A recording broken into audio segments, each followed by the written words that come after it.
kita tampilnya caleg berikutkan Prabu Ireng. Mana tepuk tangannya? Kalau pakai soundcard enak tuh. Soundcard aku mati. Udah on nih mas. Ini udah on. Ceritanya udah on aku. Oh ya kamera. Ya blitz semuanya ya. Oh ramai cerita di belakang. Ya oke kamera roll action. Oke. Ini lagi apa ya? Lagi bersama saya manusia labil dan pagi ini saya berkesempatan untuk mendatangi seorang caleg ya. Ini adalah caleg yang tidak begitu terkenal, tapi jumlah suaranya juga tidak begitu kecil. Ya. Ada 13.000 ya? Iya. Ada 13. Langsung saja saya perkenalkan kepada Anda semua. Inilah caleg kita dari Dapil 1 Kabupaten Bogor, Prabu Ireng. Selamat pagi, Prabu. Pagi.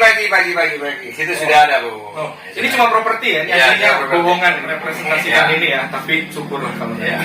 Baik, teman-teman, pagi-pagi ini saya sengaja datang di sini dan kita juga ingin menyampaikan kegundahan sebagian besar masyarakat yang ada di Bumi Tegar Beriman, di Bogor, Kota Bogor juga sama, yaitu mengenai PPDB. Ya. Apa itu PPDB? Peserta didik baru. Ya. Memang peserta didik baru.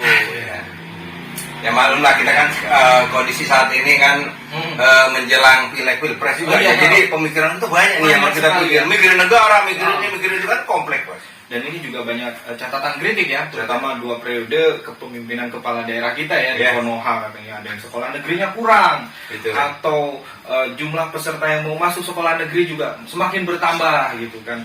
Nah kalau ngobrolin soal pilihan untuk menyekolahkan anak, emang apa sih yang lebih bagus dari sekolah negeri itu?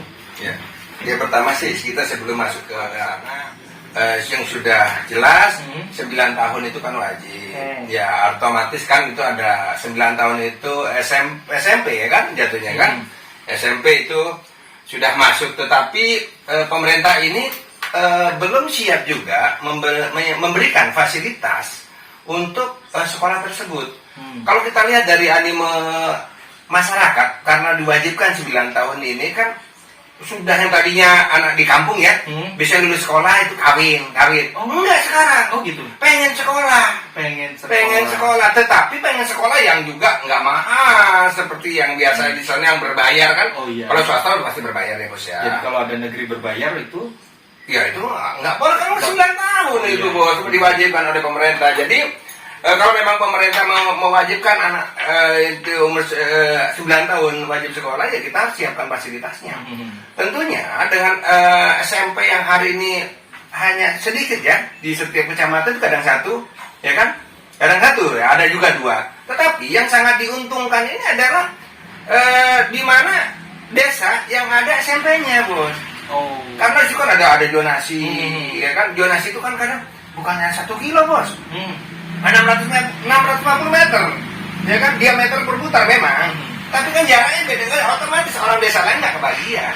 Ini yang banyak dipermasalahkan oleh masyarakat, dan nggak semua di satu desa atau orang yang dekat dengan sekolah negeri itu juga lulus sekolah ya, bisa aja mereka masih belajar atau ya, jumlahnya nggak sama lagi. Iya betul, jadi di situ ada kecamatan yang nggak ada sekolah negerinya, ada gitu ya? Banyak. Jadi keluhan masyarakat itu sangat dirasakan, kasihan banget, bahkan sampai ada orang tuanya nih yang nangis di sekolah, sementara anaknya pinter, ya kan, anaknya juara 2 atau juara 1, tetapi tidak masuk. Ya karena persaingan kan ketat juga, ya persaingan ketat, dia tidak bisa masuk, ada stres juga ada lah. Ya, tapi memang harus diakui ya, pemerintah kan memiliki tujuan zonasi ini agar ada pemerataan kualitas sekolah negeri terutama ya, sehingga nggak ada sekolah yang difavoritkan atau tapi kan mau nggak mau ada turun temurun ya, bergenerasi bahwa ini sekolah favorit, ini enggak. Siapa yang masuk sekolah favorit dia adalah the best. Sebenarnya menurut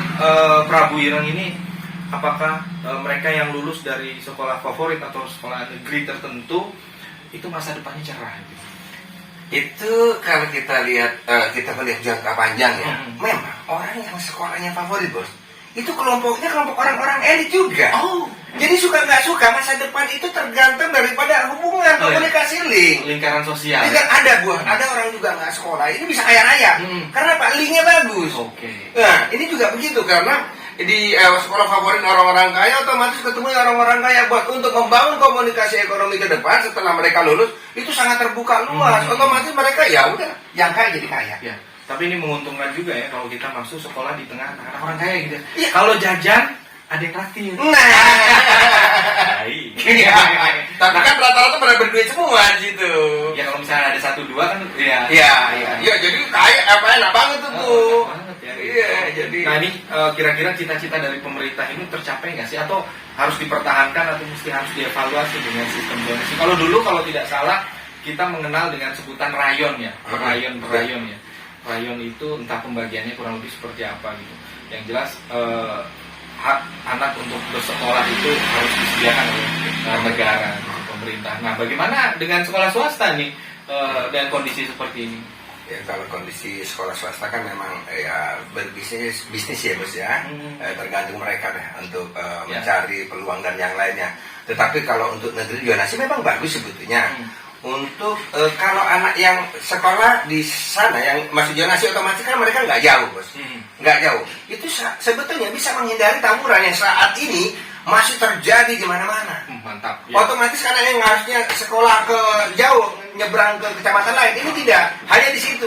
Itu sebetulnya bagus, tapi ya kan fasilitasnya juga diperbanyak sehingga otomatis masyarakat sekitarnya tertampung. Kalau nggak tetap nyebrang juga dia.